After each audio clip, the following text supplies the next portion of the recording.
Hello and welcome back to my channel. If this is your first time here, hi, I'm Cassidy. If it's not, thanks for always tuning into my videos. I have an exciting announcement today. This is my first time ever doing something like this, but I have a cover reveal for you guys. I'm so excited because this is a cover reveal for the sequel in one of my favorite reads of the year. And the sequel's coming out so soon. I'm not sure if I put it in the thumbnail or anything, so I'm gonna act like it's a surprise. But can you guess what the cover reveal is for? I'll give you a hint. It's for a 5-star read. There's not a lot of those, so I feel like that was a pretty good hint. I'm waiting. Watch me and put that in the thumbnail, and so everyone's like, duh, it's A Touch of Light by Thiago Abdullah. Now, the first thing I need to tell you is that I have misplaced this book, or else I would show you in my hand how beautiful the first cover is. In typical Cassidy format, I have misplaced the book, and I will most likely find it on my bookshelves. That always happens, where I'm like, I can't find a book, and then like a month later I find it in like the bottom bookshelf. Where books go to die? Over at this house. Like, I put them there. Like, it's not meant for books to go die, but I put them there being like, oh, I don't have room to put it back where it's supposed to go. I just shove it in my bottom bookshelf and then forget that I put it there. That's a thing. But anyways, on to the exciting thing, which is the cover reveal. This is the second book in the Ashes of Averin, I actually don't know how to say it, Averin series. And like, I'm gonna gush about Touch of Light so often in this video, but like the first one blew me away. Everyone should pick it up. The second book is called A Shades of Madness. It comes out January 24th, 2023. That is so soon. So now is the perfect time to pick up book one. I'm not sure if I'm allowed to say this, but I have insider news from the author too, that his goal is to put the books out pretty fast so that people are like hyped up on them, which is nice. I love when I don't have to wait a really long time for a series. So if you're one of those people like worried about it, you won't have to do that with this series. Most likely. And you should pick up A Touch of Light so then you can read A Shade of Madness in January with me. Because I will be picking this book up really early February. I guess it comes out end of January. So like early February. And I think at the time of seeing this video, you will be able to pre-order. So go do that. Go do that. But like, let's drum roll for the cover. Okay, ready? Drum roll, please. Ta-da! Excited. Like, the person who does Thiago's covers is stunning. Like, I was obsessed with the A Touch of Light cover, and I'm even more obsessed with the Shade of Madness cover. This griffin, like, look at the griffin. And like the tones, I feel like the tones are perfect. I think that I don't even like color.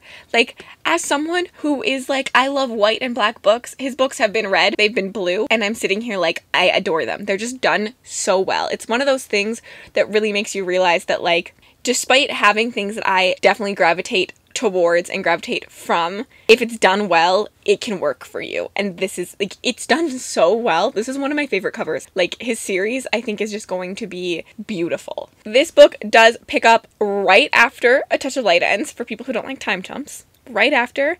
I have insider knowledge that there is a fourth POV in this book, which is really exciting. It is a character we have not met in A Touch of Light, but it all makes sense. I know who the fourth character is, I'm not going to tell you. I've been really lucky that Thiago has given me some insider information, and you guys some insider information. Oh, also, due to the cover, I had to ask Thiago, like, do we get more griffins in this book? Because, like, we do get griffins in the first book, but, like, not to the extent that I wanted griffins. They're done so well, but, like, I was like, I need more griffins. And the cover's a griffin.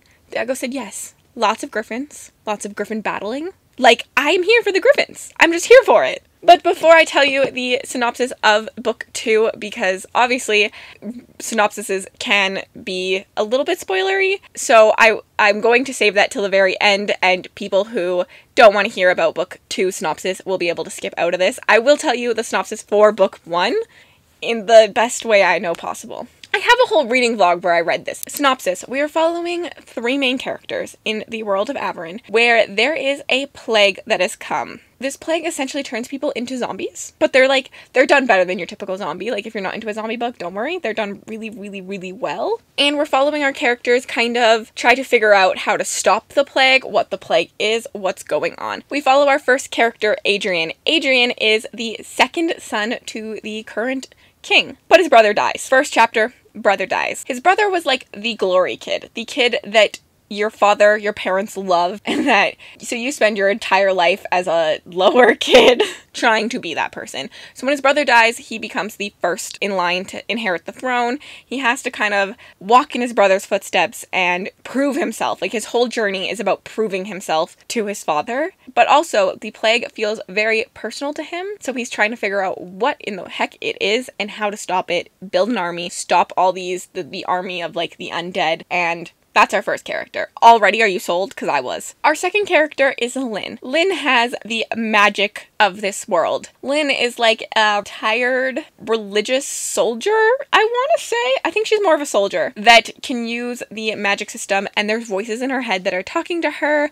You don't fully know how she got these voices, but obviously, like, she did something that made her get them. She's going a little insane, and the magic system is really cool. I'm not going to explain it in depth because you kind of learn it as you go, and I think that's kind of the fun of the story. I adored reading from Lynn's perspective. Lynn was very intriguing. Lynn had the most going on in terms of, like, seeing the world in a raw sort of way. I think the most unbiased way, even though she's still biased. But I really loved Lynn. That's our second protagonist. Our third protagonist is Nasha. Nasha was by far my favorite. Nasha is living in a clan, and she has a curse where she feels everyone's feelings enough to the point that they can overrun her and kind of just put her in, like, a kill everyone mood, just because, like, the emotions are so strong that they have to be let out, and she just, like, ends up killing people. No wonder she's my favorite protagonist.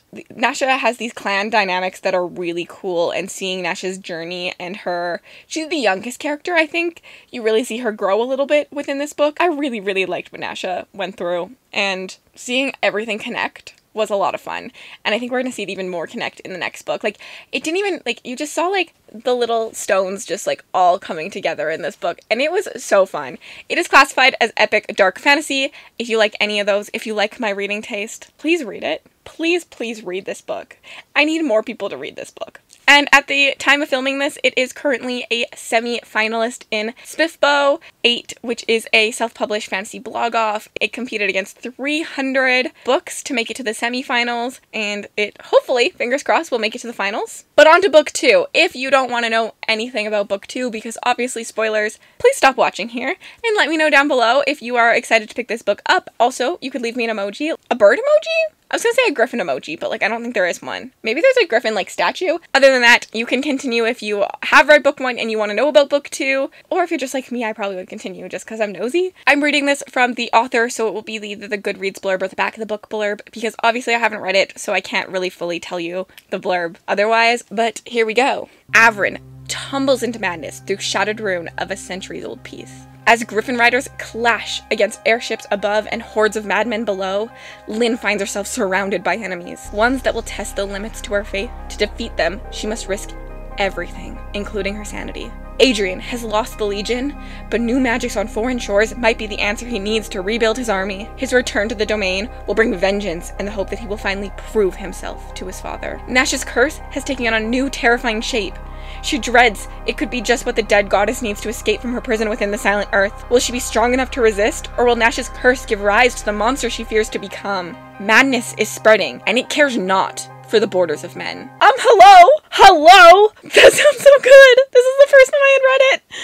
That sounds so good! Once again, I'll put the mock-ups up of A Shade of Madness. I really hope all of you pick up A Touch of Light. I hope you all read it. I hope you all love it as much as I did. I'm so excited to read the second book. I need to leave before, like, I just ramble on about how amazing Touch of Light is forever. Thank you, Thiago, for contacting me to be a part of this cover reveal.